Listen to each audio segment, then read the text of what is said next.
Welcome to Chiswick Mall, a delightful riverside thoroughfare on the north bank of the River Thames, some 6 miles to the west of central London.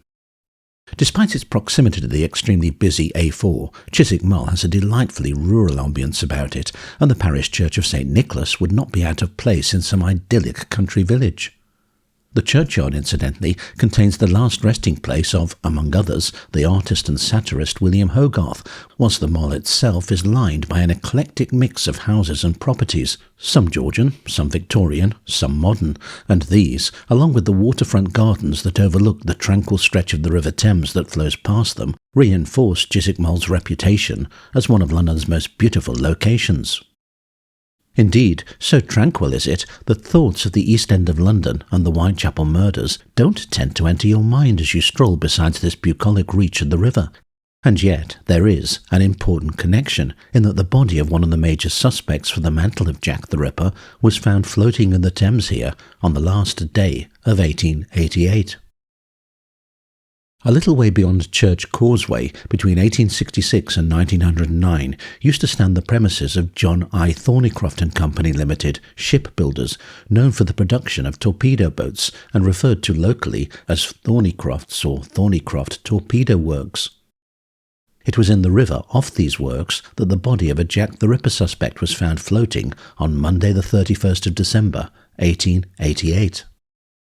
The first newspaper to break the story was the Middlesex Independent, in its issue of Wednesday the 2nd of January 1889.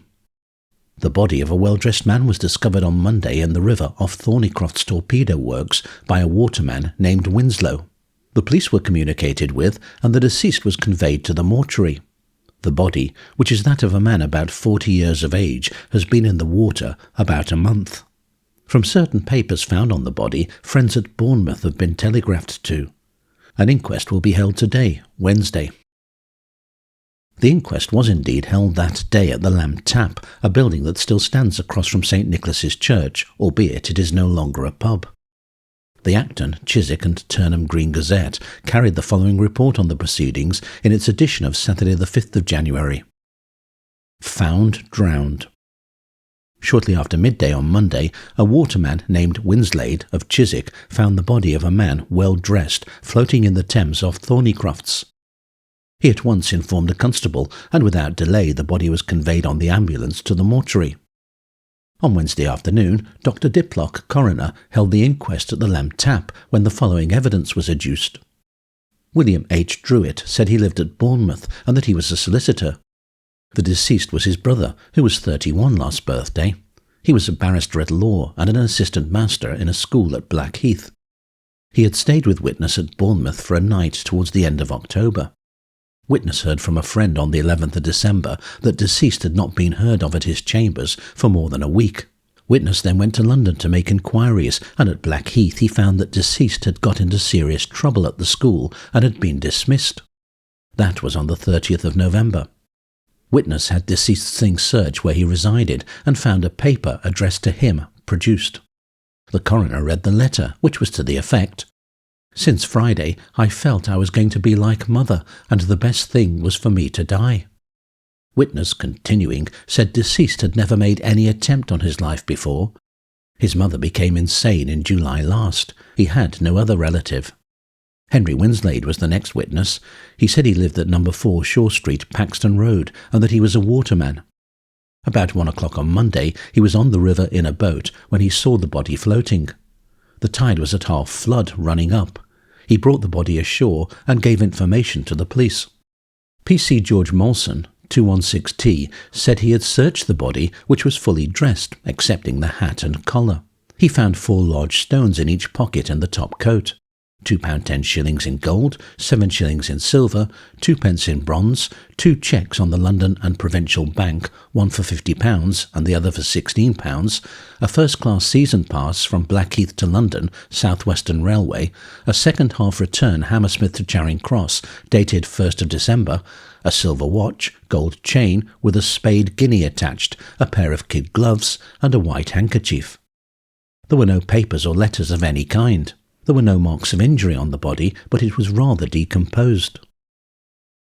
The jury returned a verdict that Montague John Druitt had taken his own life whilst of unsound mind, and the next afternoon his body was laid to rest in Wimborne Cemetery in Dorset, where his grave can still be seen. His name would no doubt now be long forgotten, were it not for a series of articles that appeared in the Sun newspaper in February 1894, one of which began with the bold claim, "We know the Christian name and surname of Jack the Ripper. We know his present habitation, our representatives have seen him, and we have in our possession a morass of declarations, documents, and other proofs which prove his identity. We have a facsimile of the knife with which the murders were committed, purchased at the same place.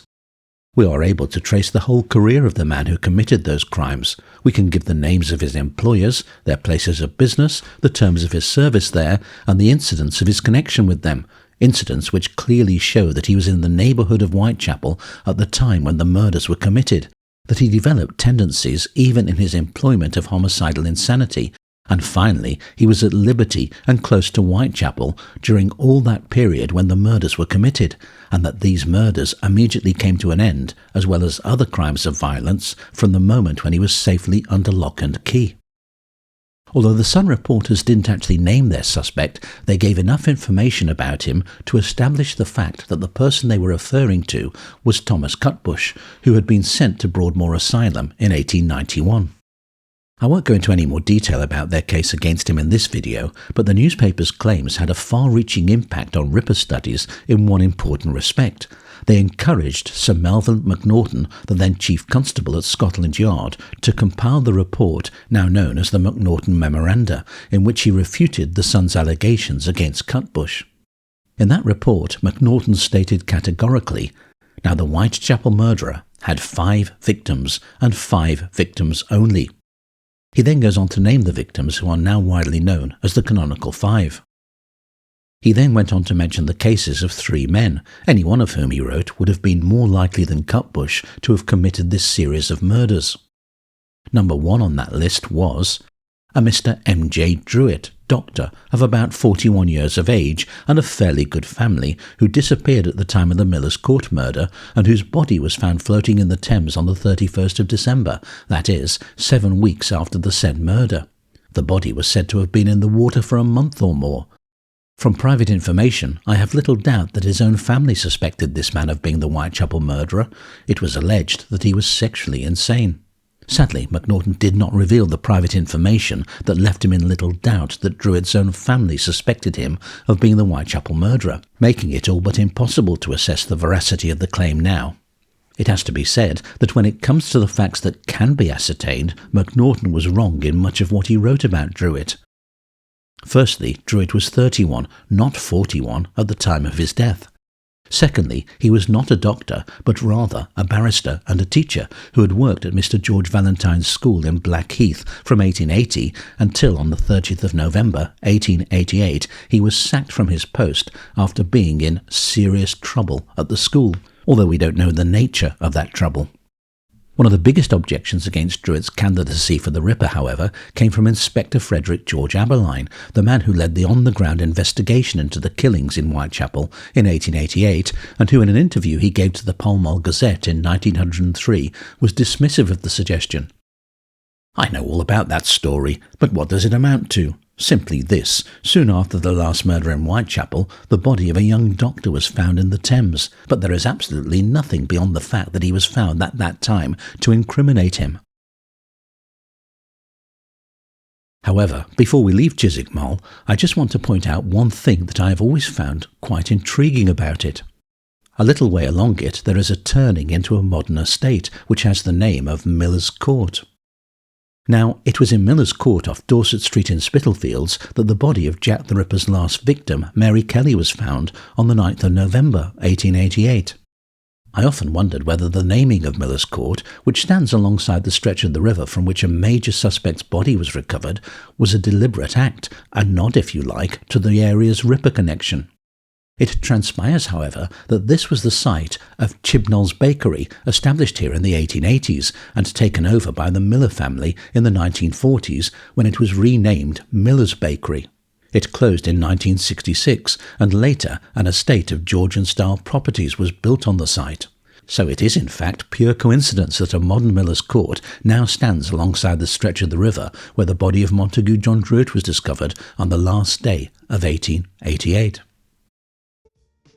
I hope you found this video interesting. If you have, please be sure to give it a like and subscribe to the channel. It really does help. I'd love to know your opinions on whether or not you consider Montague John Druitt a viable suspect for the mantle of Jack the Ripper, so please feel free to comment below. And until we meet again in the dark and mysterious labyrinth of Victorian London's true crime underworld, stay safe.